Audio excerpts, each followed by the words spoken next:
All right, guys, welcome in, welcome in. I appreciate you tuning in. Guys, this is explosive stuff right now. Obviously, there's terrible conservative infighting right now with three of the biggest conservatives of our time right now. I mean, Tucker Carlson, Ben Shapiro, and Candace Owens, right? They are going in at it, and I think this started months ago. It started creeping up a few months ago because Tucker Carlson and Candace Owens have been very critical of Israel. I mean, they had been in on Netanyahu and Israel and calling Netanyahu a war criminal and genocide and all this other stuff, especially Candace Owens. Candace Owens has really been going in. Tucker Carlson has been very critical of Israel, but I want to say Candace Owens on a whole nother level. You know what I mean? Talking about, again, Netanyahu with war crimes. And Ben Shapiro obviously is a Jewish person, so he's going to take offense to that. And he considers Netanyahu a friend. So, again, October, say what you want about October 7th. Israel, in my opinion, had every right to defend themselves. But, you know, Candace Owens and Tucker Carlson are saying to what extent. So it is what it is. Israel and Netanyahu did what they did. But I want to say Tucker Carlson did an interview with Nick Fuentes. And obviously Nick Fuentes is a very opinionated conservative man, anti-Semite for sure. I mean, there's some times where Nick Fuentes has said something about the black community accountability. I absolutely agree with 100%.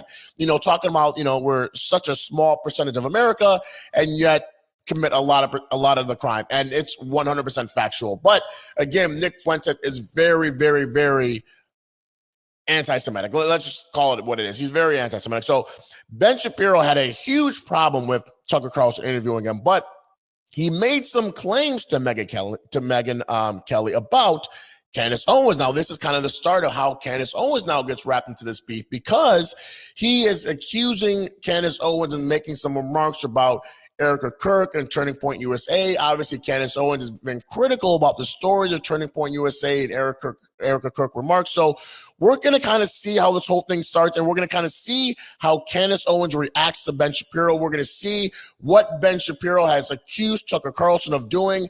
We're going to kind of see some Nick Fuentes clips here, but let's just go right into this. Let's just see what Candace Owens is saying about Ben Shapiro after Ben Shapiro attacked Candace Owens. And it was the purest form of anti-Blackism that I've ever experienced. I mean, it's obvious to me that Ben Shapiro is manifestly insane. Last night, he was gripping the microphone as he would the neck of a black woman. I'm kidding. Obviously, those are not my quotes. Those are actually direct quotations from Ben Shapiro himself when he accuses others of anti-Semitism. Whenever he hears anything that he doesn't like about Israel, those are actually his words. This is a real live tweet from Ben Shapiro accusing any American Jew who is pro-Israel of being Israel first is a pure form of anti-Semitism. That was directed at Nick Fuentes, which we'll circle back to. Also, this was a real tweet directed at Ron Paul. Ron Paul is manifestly insane. As in previous debates, he is now gripping the pen as he would the neck of a Jew. Ron Paul? Really? And this is another tweet. Perry had the memorable moment of the evening. Had the memorable moments of the evening other than Ron Paul's corpse leaning forward from the grave and strangling the Jews. I don't know what's going on, man. I don't know what to say other than Ben is a funny guy. He is. He's never trying to be funny. He just is funny when he's being serious and he's being seriously angry about a topic. It's just something that I enjoy to watch. And last night, he got on stage with Megyn Kelly. She had a tour stop in Florida. And I want to say, I was kind of impressed with Ben because instead of doing his usual thing where he sends others to do his dirty work so he can keep his hands clean, he was like, I'm going to peer pressure Megyn Kelly myself. I'm going to make her disavow me, make her disavow Candace Owens. I'm going to make her disavow Tucker Carlson by putting her on the spot and asking her to respond to things that Tucker Carlson never did and Candace Owens never did or said.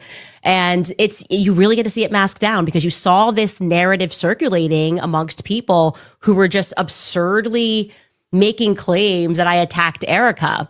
And I know what these organic movements look like. I know how they operate behind the scenes. And I know Ben plays a part in this. And so it was actually quite refreshing for me to be like, now everyone gets to see what you are because you're saying stuff that never happened. So we'll start with what he said about Tucker Carlson.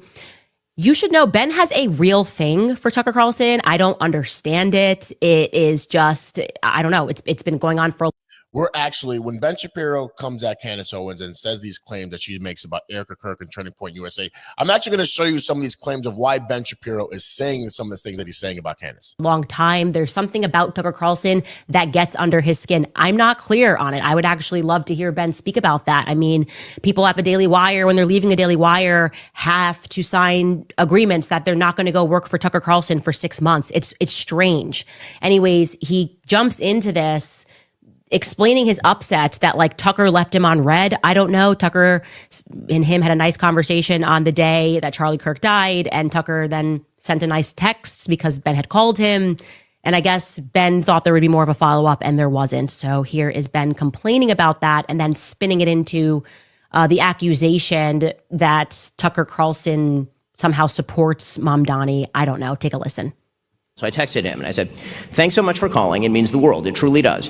Should we do a show together talking about the DSA threat, Democratic Socialists of America threat, and orienting in the same direction? Happy to do whatever it takes to bring everyone back together for the fight that matters.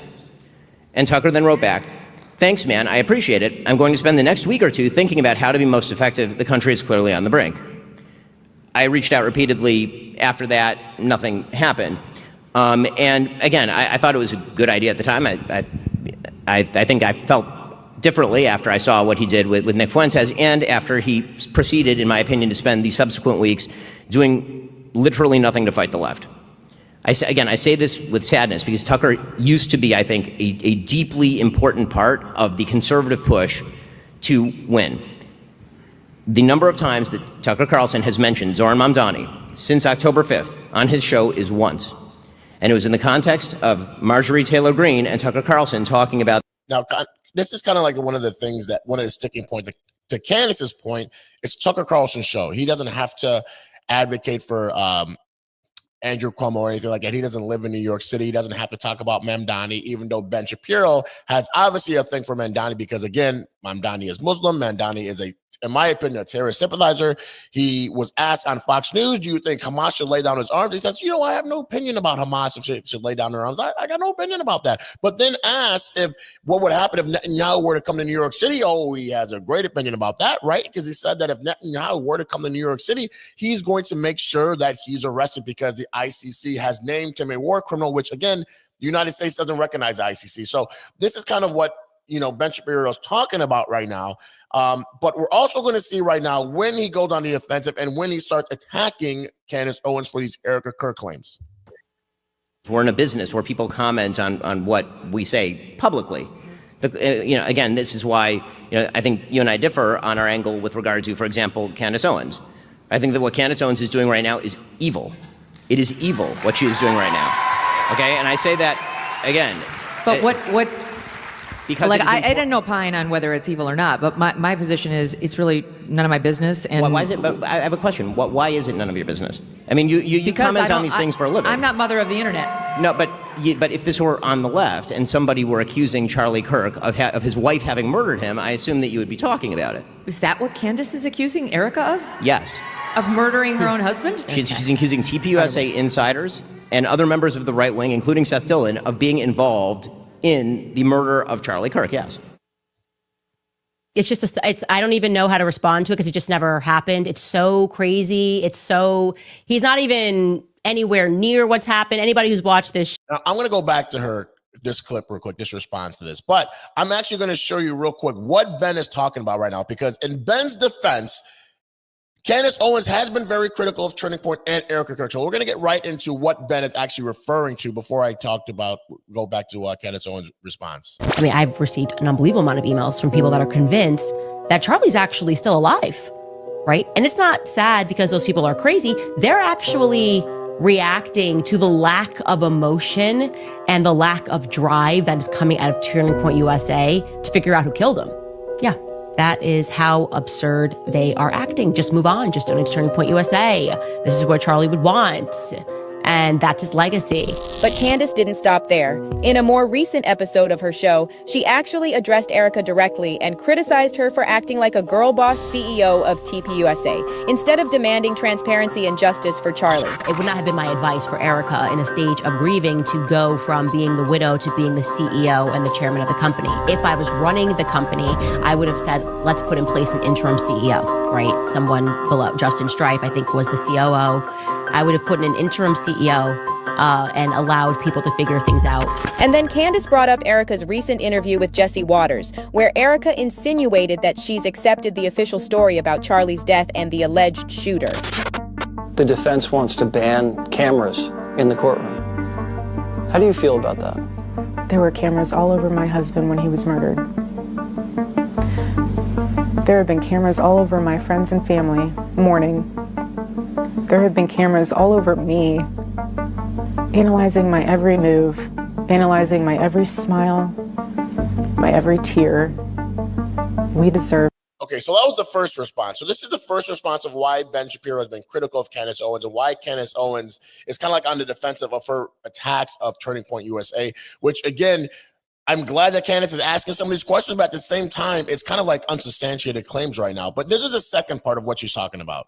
Candace hinted that the reason Erika is not demanding transparency is because she knows this might expose TPUSA and their alleged role in the events of September 10th. The entire issue and the energy right now is that people, irrespective of what's happening on paper, don't believe the story. They don't believe the story.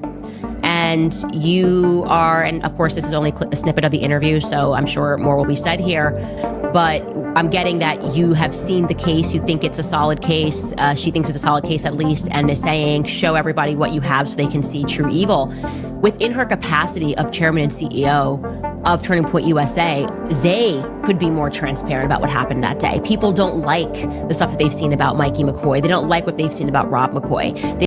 Okay, so that was kind of like what Ben Shapiro was talking about, how Candace Owens is literally not accusing Erika Kirk of, obviously you were in on this, but she's accusing Erika Kirk of, now that you're the CEO, you're not being transparent enough. There's some Turning Point insiders. We have a lot of questions. We got Mikey McCoy, phone calls, all this other stuff. We need transparency. I wouldn't have named you the interim CEO but now because you decided to step up and be a girl boss, now I'm going to come at you right now in a time of grieving and then say, hey, look, there's no transparency right now. You need to release phone calls. You need to release emails. This is not right, blah, blah. So that's kind of what Ben Shapiro is talking about, of why he's saying that, you know, Candace Owens is on the attack of Erika Kirk right now. So I understand what Ben is talking about. Now, again, Candace did not say Erika Kirk is in on it. She did not say that, but she's saying, you're the CEO. I want emails. I want phone calls. I want you to be transparent. Nobody's buying this story right now. So that's kind of what Ben Shapiro is talking about. But let's go back to the response of Candace Owens after Ben accused her of this. Oh, I actually was getting flack from my audience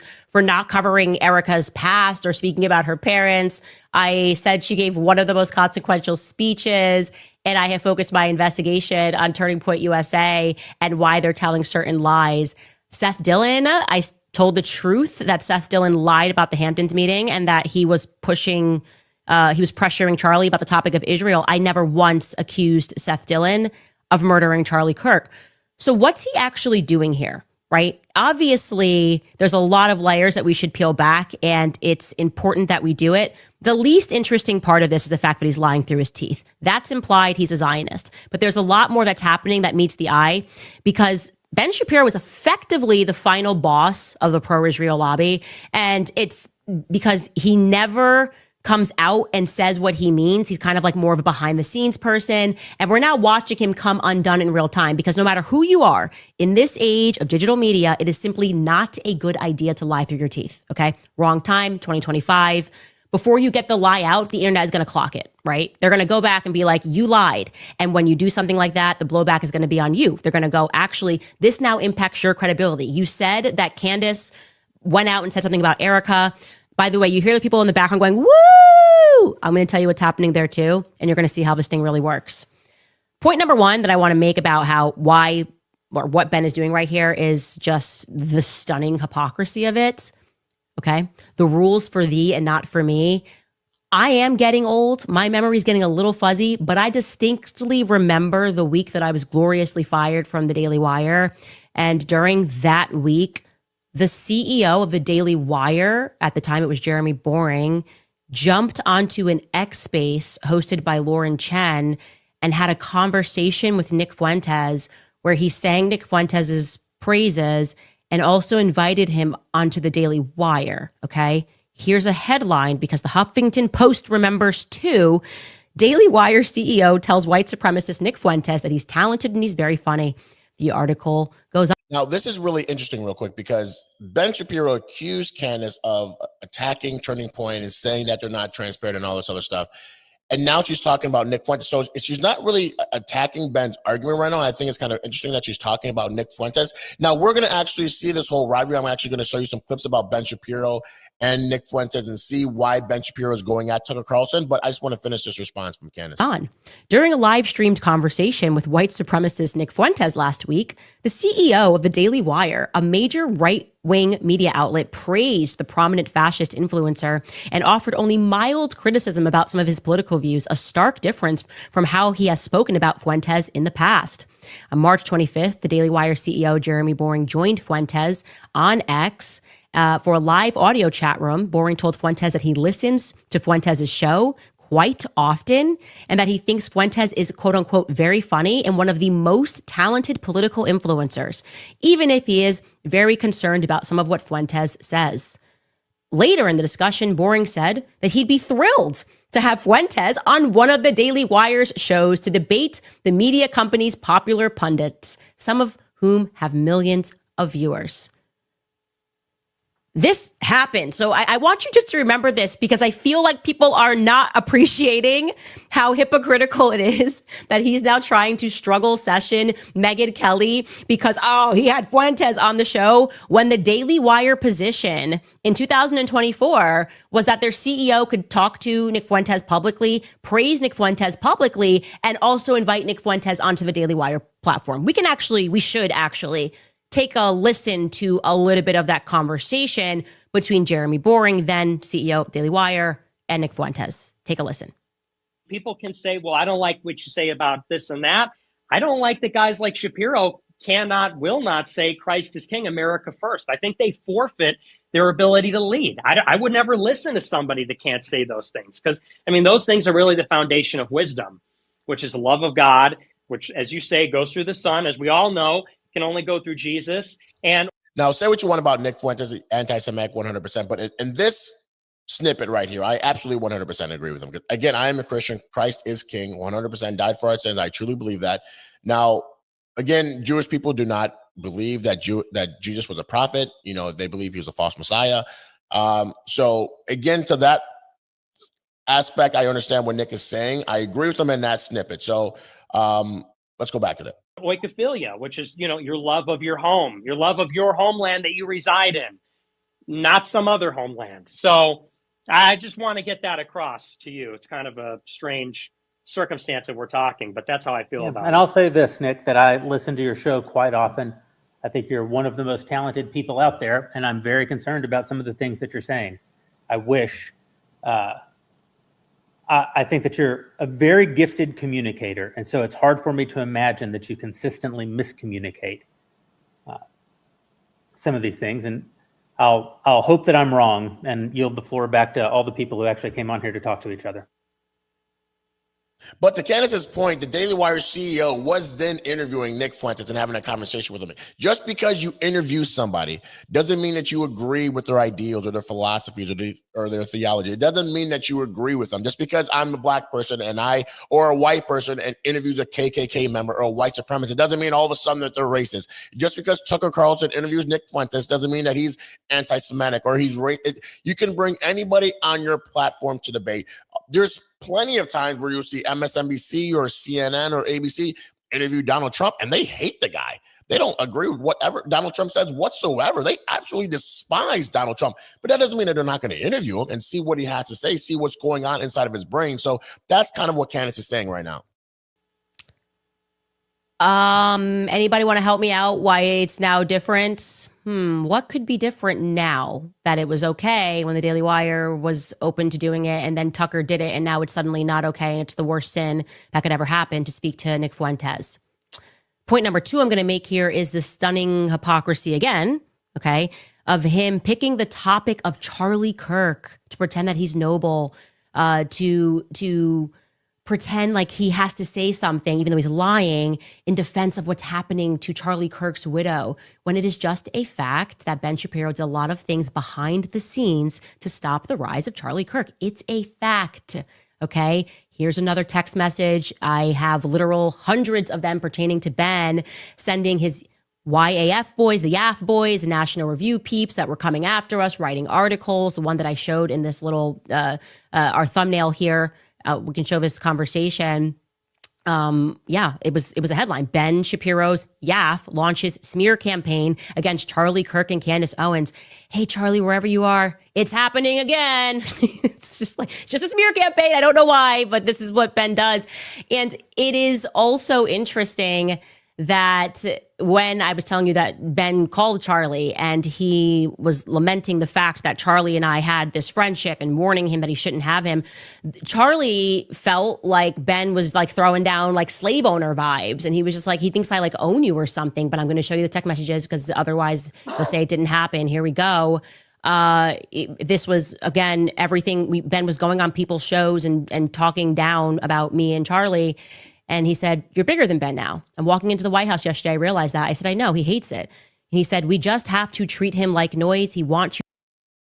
So these are kind of the text messages. I'm going to put it up on here right now. Charlie Kirk and Megyn on Candace Owens going back and forth. Kind of Charlie admitting that Candace Owens is now bigger than Ben Shapiro. Now, again, Ben Shapiro, I don't think that he's mad at Tucker Carlson for having him on the show. I think the whole aspect of why Ben is mad is because Tucker Carlson never pushed back at all. Tucker Carlson never challenged him. Now, Tucker Carlson is an aggressive interview. I mean, he's a great journalist. I mean, if you saw the interview with Tucker Carlson and Ted Cruz, he pushed back at Ted Cruz, made Ted Cruz look stupid, especially when Ted Cruz is talking about overthrowing Iran. And then Tucker Carlson challenges him and says, hey, what's the population of Iran? And Ted Cruz had no idea. So Tucker Carlson will challenge you. So I don't think it was that Tucker Carlson interviewed him. I think it's that he never pushed back. So let's just see what Ben Shapiro had to say about Tucker Carlson interviewing Nick Fuentes and how this whole thing really started. Is sort of my problems with Nick Fuentes are about me, because they really are not. They are about the fact that Nick Fuentes is a truly horrifying person who believes truly horrifying things. And again, there is a reason why Charlie Kirk despised him. There is a reason why every mainstream political commentator has been highly critical of him. It's the reason why these are not arguments. This is not a person who's making arguments. He is a Hitler-loving troll, and I say that advisedly. He literally says on his show that he loves Adolf Hitler. Okay, so the reason this has come up in recent weeks is because Tucker, your guest last night, decided to have him on last week and to completely gloss him, in my opinion. And you can make up your own opinion as to what you think Tucker was doing during that interview, but I know what it looks like when Tucker Carlson decides to be an aggressive interviewer, when he decides to ask difficult questions of people. Tucker is eminently capable of doing that, and he did it to Ted Cruz quite thoroughly. But he decided for any number of reasons, and I try not to attribute motivations to people, that he was going to treat Fuentes with kid gloves, that he was going to not ask him about any of the things that I've just mentioned, literally any of them, and to essentially normalize Fuentes, act as a sort of gateway drug, or as what I've called Tucker as an ideological launderer of bad ideas over the last couple of years. And this is not coming from a place of animus for Tucker on a personal level. I've known Tucker for a very long time. Tucker and I, whenever we're in personal situations, we get along great. I think. See, again, he just said it out. He just said it out loud. He said the quiet part out loud. He's not really upset that he interviewed him. He's upset that he never pushed back. He never challenged him on his crazy ideas of anti-Semitic. And we're going to actually go into some of these wild clips of Nick Fuentes. So I understand why Ben Shapiro is upset. Again, Tucker Carlson is his show. He can do whatever he wants. He's been doing it for like 35 years. He can interview whoever he wants. He doesn't have to push back. Clearly, Tucker Carlson is more than capable of pushing back on any single person. So again, it is kind of curious why Tucker Carlson didn't really push back and kind of did give him the kid gloves interview. So I don't know what was going on with that. So I clearly understand why Ben has, feels some type of way about it. But again, it's not that Tucker Carlson interviewed Nick. It's because Tucker Carlson never pushed back. So that's kind of what Ben's whole point is. But let's take a look into some of these clips. Again, there have been videos, I've even admitted 100%. There were Nick Fuentes talks about the black community. And I will 100% say Nick is right, 100%. I mean, the stuff that's going on in the black community, the 13% of the population committing over 50% of the crime, and nobody's holding them accountable, and they're just able to steal and do all this other stuff. Nobody's saying anything. So when Nick Fuentes makes these videos, I absolutely say, Nick, you're 100% right. I understand why now certain people are now becoming a little bit more racist, because nobody is addressing the fact that, you know, in this community, we have so much crime. The Democrats just, you know, sweep it under the rug. And now it's making more and more people feel uncomfortable around the black community. So I completely understand that point. But then Nick Fuentes says these crazy outlandish things about Jewish people. So let's look at some of the things that Nick Fuentes has said in the past of why Ben Shapiro is so angry. What's going on? Let's begin with Nick Fuentes. Now, from Tucker Carlson's interview, you might have gathered that Fuentes has some borderline views on race, a peculiar obsession with what he calls organized Jewry, and a rather sad relationship with the female sex. But probably you came away thinking that, for the most part, Fuentes lives on the radical edge of normality. You think that if you watch the interview, because Tucker Carlson decided that it was important not only to host Fuentes, but to smooth over his views, water them down, and make them far more palatable to a normal audience. As we'll discuss in a bit, this is what Tucker Carlson does for a living. But back to Nick Fuentes. To understand just what Tucker did here, we must actually examine what Nick Fuentes says on his show, and has said for almost a decade, because he was asked precisely 0 questions about any of what you're about to see by Tucker Carlson. Nick Fuentes says women want to be raped. A lot of women want to be raped. And when I say raped, I mean like, that sounds bad when I say it like that. But there's like a lot of women that really want a guy to beat the shit out of them. But also they have to pretend, but part of it is they have to pretend like they don't. Nick Fuentes says that his followers should kill, rape, and die in his name. Raise your right hand. All right, everybody raise your right hand. Raise your right hand. Repeat after me. I will kill, rape, and die for Nicholas J. Fuentes. Nick Fuentes says that white people are justified in being racist. Reason that we talk about this, by the way, I know a lot of black people see this and they go, man, why are you always talking about black people, this and that? Because there just needs to be some shame here. Well, there's a few reasons. First, white people are every single bit justified in being racist. Every single bit justified, to the extent that that means going out of your way to avoid black people when you see them. Now, when Ben made that statement, I myself am not mad about that, because I'm looking at it from a white person standpoint. If I'm around a certain community, if I'm seeing all this stuff, I'm seeing all this crime, obviously I don't want to be around it. Clearly, I'm going to go in the other direction. If I see all this stuff going on over here that's bad, I'm going to go over there. If I see that, you know, there's violence and murder and all this other stuff that's going on, why would I want to be around that? So in Nick's defense, I see what he's saying in in his standpoint. Nick Fuentes is a Hitler admirer and a Holocaust denier. Buddy, it's Führer Friday. It is Hitler Friday. Shut up.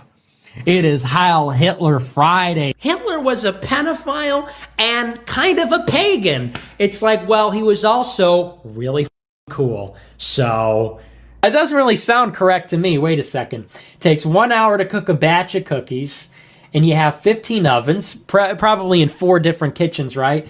Doing 24 hours a day, every day for 5 years. How long would it take you to make 6 million?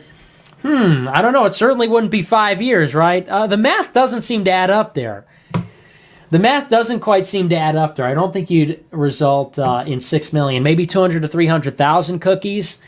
And I think the Red Cookie Association said something like that, probably 200 to 300,000 cookies baked, probably. And in addition, you know, in this hypothetical, I imagine that if you took aerial photographs over the kitchens, you would need to see certain smokestacks to release the smoke from baking the cookies, and the smokestacks would project certain shadows, but I guess they're not visible in the aerial photographs taken over the kitchens.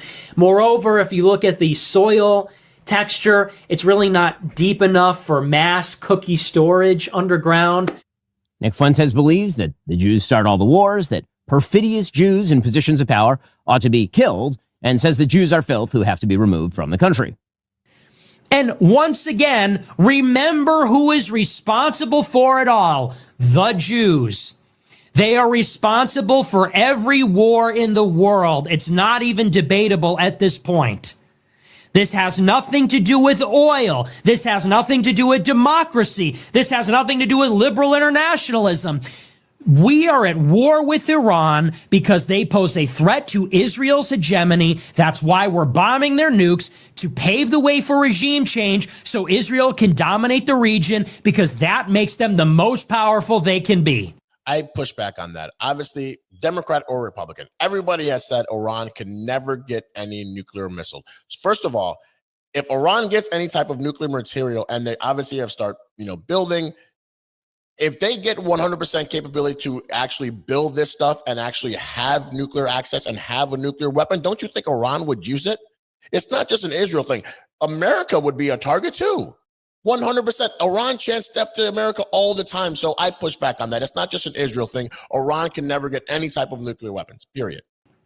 There is an occult element at the high levels of society, and specifically among the Jews.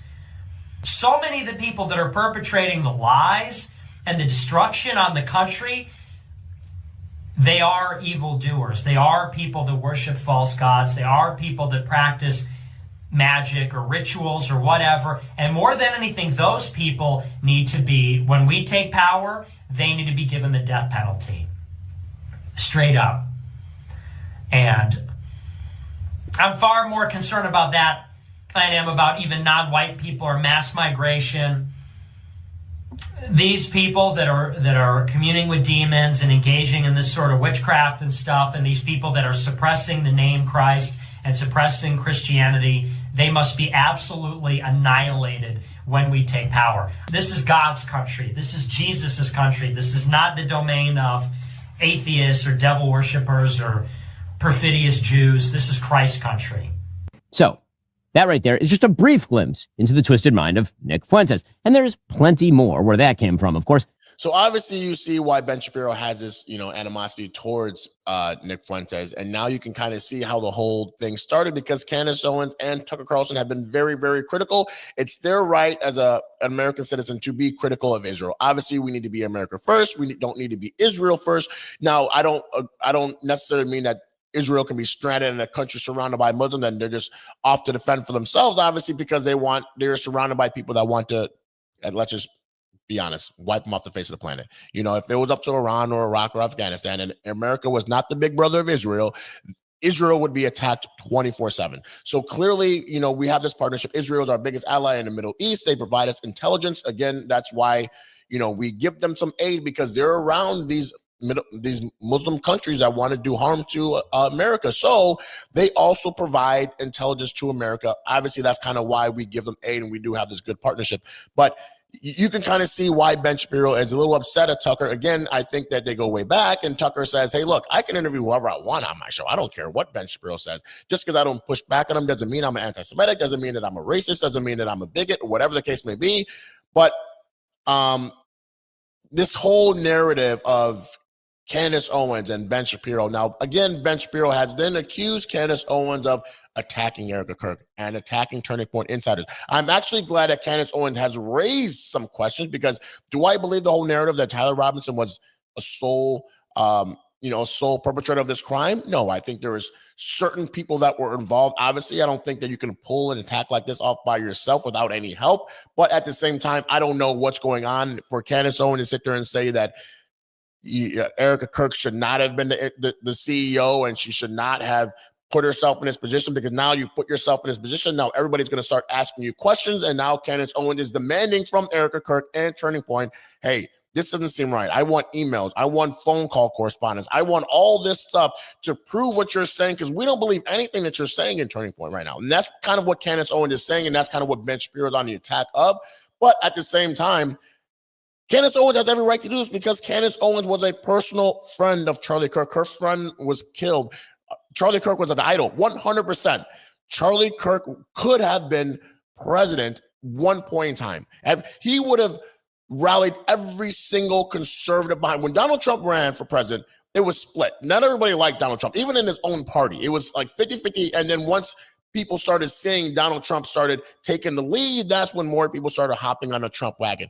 You wouldn't have to hop on the Kirk wagon, okay? If he were still alive, he wasn't old enough, but if he was still alive, 10 years down the road or whatever, he would have 100% been the Republican nominee for president, 100%. So that's why I think it was such a huge blow to the conservative movement, because obviously he was pushing for J.D. Vance. And I think once J.D. Vance now becomes the Republican nominee, once Donald Trump steps down in 2028, whoever's going to win, obviously I think it's going to be between Gavin Newsom and J.D. Vance. But at one point in time after that, Charlie Kirk would have 100% been our Republican nominee, and he would have rallied every single conservative around him. That's why I think that they took him out, because he was such a person that, everybody looked up, every young conservative really looked up to. And for all the spin and all this other stuff, to sit there and say he wasn't racist whatsoever. He had his things about DEI, and DEI should never be a thing. 100%. We are all against DEI. You should never get a job based on the color of your skin. You should get a job based on your character and your merit. And, if 10 black people go for a job and it's 10 positions open and those 10 black people are all qualified over the other competitors, then they should get the job. But it shouldn't just be like, hey, we have a racial quota. We need black people. Again, white people, I know you're qualified for it, but we don't care about you. We're going to have these black people in there who aren't qualified just because of the color of their skin. So that was the whole thing about DEI. Now, Candace Owens, again, I hope that we kind of get to the bottom. I don't think we ever will. Okay. You're not going to do what you did to Charlie Kirk, a huge person who had millions of followers all around the world, and then just all of a sudden just get to the bottom of it. It's just not going to happen. We're never going to know the real truth behind it. I'm very glad that Candace Owens is asking these questions and kind of figuring out like, hey, Turning Point, you're not making any sense. We're having too many conflicting stories here. You said that this guy, William McCoy, called Erika Kirk within this time. Then Erika Kirk is saying she got a phone call at this time. Your stories aren't matching up right now. So we need some answers. And this is what Candace Owens is talking about, wherein she's saying that Erika Kirk should not have assigned herself or whoever gave her the CEO role, because now she's opening herself to all these questions. So I think, again, Candace Owens can say whatever she wants. She can attack whoever she wants. She can be on the offensive and say, look, I don't care what's going on. Charlie Kirk was my friend. Okay, this is what Candace is saying. Charlie Kirk is my friend. I don't care what kind of bullcrap story you're saying. I don't believe any of it. I want emails. I want phone call correspondence. I want this stuff to prove what you're saying, because it's not making any sense. So that's what Candace is saying. I agree with. She has every right to say that. Ben Shapiro kind of going on the offensive and saying that you shouldn't be accusing Turning Point insiders. I don't think she's accusing Turning Point insiders. I think that she's just saying that what Turning Point insiders are saying is not making any sense. Again, this is not good for our party, period, okay? Ben Shapiro and Tucker Carlson and Megyn Kelly are huge part of the conservative movement. Candace Owens, we can't have infighting right now, especially going into the 2028 presidential election, because we just seen what happened in New Jersey. We saw what happened in Virginia. We saw what happened in New York. Obviously, it's Democratic landslide victories. You know what I mean? Crazy that Mamdani is the mayor, or going to be the mayor of New York, kind of going what Ben Shapiro was accusing Tucker Carlson of saying, because he's like, look, I'm a Jewish person. Clearly, Mamdani is a person that is a terrorist sympathizer, 100%. He's a Hamas sympathizer. I absolutely 100% believe that, because on Fox News, Mark McCallum asked Mamdani, hey, what do you feel about Hamas? Should Hamas lay down their weapons? And if you're a normal, average American citizen, you're going to say 100%. He then says, well, I don't really have an opinion about Hamas. They should lay down their weapons. I don't really know. But then asked what would happen if Netanyahu were to come to New York, you demonstrably say he's going to get arrested. So it's kind of confusing how you have an opinion about what would happen if Netanyahu comes to New York City. You have a strong opinion about you want the police to arrest him because he's a war criminal. Again, that's what the ICC has named Netanyahu, but America doesn't follow anything the ICC says, so we don't care what they say. But when asked a question about Hamas laying down their weapons, I got no opinion. I don't really care. So that's kind of what Ben Shapiro is again saying, that, hey, look, I did 12 to 20 shows about Mamdani. I don't live in New York City, but I'm scared for the future of America. He then presses Tucker Carlson and then says, Tucker Carlson did like 1.5 shows of Mamdani, and it was with Marjorie Taylor Greene, and has not really attacked him. And actually, Tucker Carlson has said kind of some good things about Mamdani, because when asked about when on the Democratic primary stage, and it was Cuomo to Silva, and it was Mamdani. And when asked, where would you visit Israel? Cuomo and Silva said, yeah, sure, we visit Israel 100%. Mamdani said, nope, I'm not going over there. I'm going to focus on New York. And that's kind of what Tucker Carlson is saying. He says, hey, if you're America first, why would you go to Israel? So Tucker Carlson actually has some really good things to say about Mamdani. Again, this is kind of confusing because Mamdani is a democratic socialist, stands for everything that Tucker Carlson does not stand for. But in that answer right there, he kind of said, hey, look, you know what? This guy, I kind of understand what he's saying. He's saying he's not going to go to Israel. We need to be just America first and don't go to any other countries. Just make sure that whatever city you're representing, whatever state you're representing, that you are about that state, about that city, and not focusing on Israel. So I kind of see what he was saying in that aspect, but I don't know. This is not really good for the conservative movement right now. And then we have Nick Fuentes, a little caveat, which is kind of like the disruptor of the whole thing. Nick Fuentes has obviously made his critiques about Ben Shapiro, calling Ben Shapiro, Israel first. He doesn't care about America. He should be kicked out, sent back to Israel. Now Nick Fuentes has made claims about J.D. Vance. Now, we know that J.D. Vance is our next nominee. We know this, okay?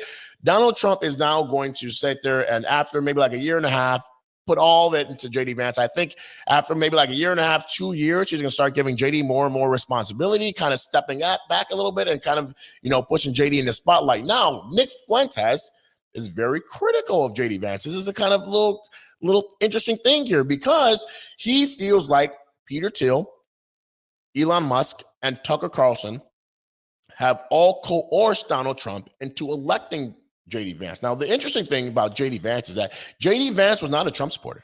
J.D. Vance did not like Trump whatsoever. He was actually one of the other Republicans that, was very critical of Donald Trump. Why? Why do I say this? Well, because J.D. Vance called Donald Trump an asshole before. J.D. Vance has called Donald Trump an American Hitler. Donald Trump holds grudge. We all know this about Donald Trump. Donald Trump, if he does not like you, he's going to 100% tell you how he feels. He does not like you. So it's just kind of concerning or kind of confusing that all of a sudden you get called an American Hitler, J.D. Vance and Donald Trump, and Donald Trump says, hey, you know what?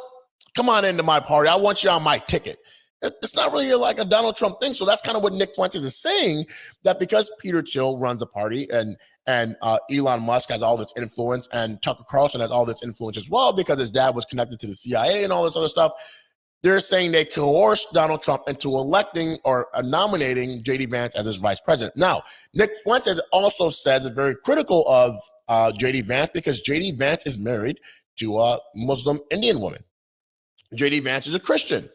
His wife is not a Christian. She's a Muslim. So he's saying, hey, J.D., once you become elected, where does your loyalty land? Who are you going to be fighting for, America? Or are you going to be more on your wife's side and going to be, maybe have some sympathy towards some Muslim countries or wherever she comes from, whatever like that. So Nick Fuentes says that J.D. Vance is a plant. He says that J.D. Vance is working pretty much in the swamp and was coerced and pushed to be on Donald Trump's ticket to kind of get Donald Trump to stay in line and stay in place. And almost like J.D. Vance is a little spy and kind of controlling things on the back end behind the scenes. So I don't know. Again, this thing is not really good for our party right now because right now we need to be together more than ever. We saw the landslide victories in Virginia and New York and New Jersey. We saw that. So again, those are blue states, but at the same time, Republicans never even stood a chance. Okay. So right now, I think, again, you see like Marjorie Taylor Greene as well. Marjorie Taylor Greene has now been on the defensive and saying that, hey, look, you know what? Trump, you lost me. You lost me. I'm not a supporter of you, which is kind of crazy because Marjorie Taylor Greene has been a very staunch advocate of Donald Trump previously. But why did she start saying all of a sudden she's not going to be an advocate of Donald Trump anymore and she's actually pushing back on his immigration policies? Well, Marjorie Taylor Greene owned a construction company. Illegal immigrants are huge in farming and construction. So that's why I think Marjorie Taylor Greene has been very critical of Donald Trump and saying that you just can't kick everybody out, which is very crazy because conservatives, we want legal immigration. We don't want illegal immigration. This is a conservative thing. We don't want you to come to this country if you're not coming here for the right way. If you're not coming here the right way, if you have not been vetted, we don't want Sharia law in here. We don't want you to be a part of the cartel. You come to America, you need to assimilate to American values. We don't want you in this country if you're not vetted to keep Americans safe. End of story. Marjorie Taylor Greene that said, you just can't kick everybody out. Donald Trump, what are you doing? Well, because she got a construction business. So clearly you can kind of see that conflict of interest right there. So I don't know what's going on. I hope that we can kind of get to the bottom of this, and we can kind of get back together and have a cohesive plan of how we're going to stay on the offensive instead of defensive right now, because clearly you see what's going on. And Gavin Newsom, I think he's going to have a lot of momentum. Clearly he's going to be the nominee. If I would want Kamala to, I want Kamala to win, because if Kamala were to be the nominee, I think we destroy her. J.D. Vance would absolutely wipe the floor with Kamala. Gavin Newsom, I think the Democrats saw that. Gavin Newsom is a much stronger candidate, even though he has no idea what he's doing.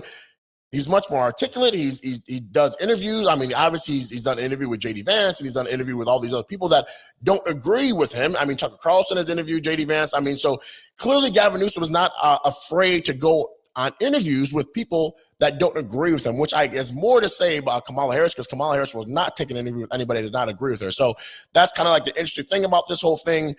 There's so much to unpack right now. I don't think that Megyn and Tucker, Megan's in the middle. She's not one way or the other. I think she's trying to say, like, hey, Ben Shapiro is a good friend of mine. Tucker Carlson is a good friend of mine. I've known you guys for years. Let's try to come together. And that's why she had them both on their show, different days, obviously. But I kind of do see hopefully some type of way where Ben Shapiro and Tucker Carlson can make amends. But again, Tucker Carlson has attacked Ben Shapiro after Ben Shapiro has attacked Tucker Carlson and says, you know, Ben Shapiro doesn't know what he's doing, and he's just seems like he's Israel first. He's not America first, which is kind of like Ben Shapiro then saying Tucker Carlson anti-Semitic.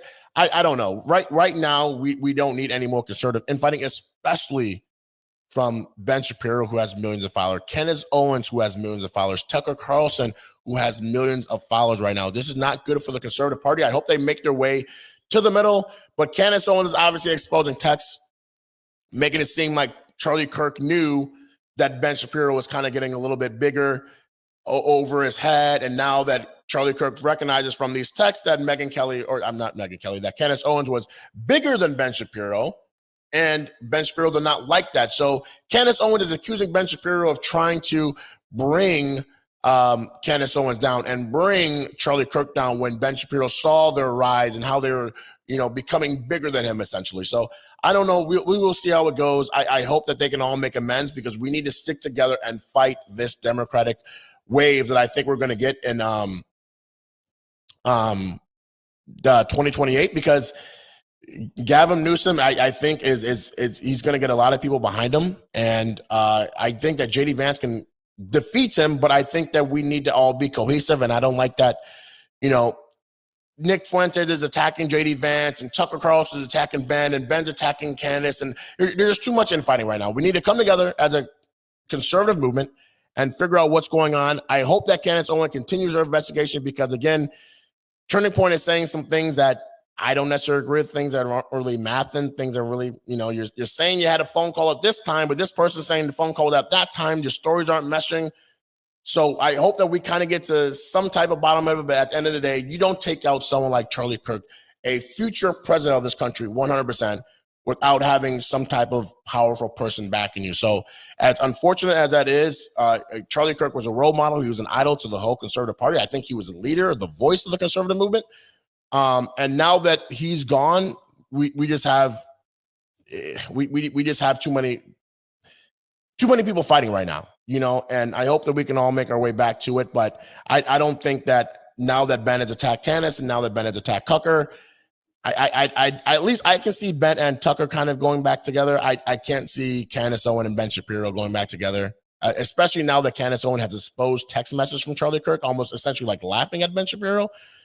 I don't know, guys. We're going to have to see what happens in the next few weeks, next few months. But let me know what you guys think. Whose side are you on? Do you agree with Tucker? Do you agree with Ben? Are you on the side of Candace Owens? Let me know what you guys think. I appreciate you tuning in, guys. Let me know in the comments. Remember, like, comment, subscribe. I'm out of here.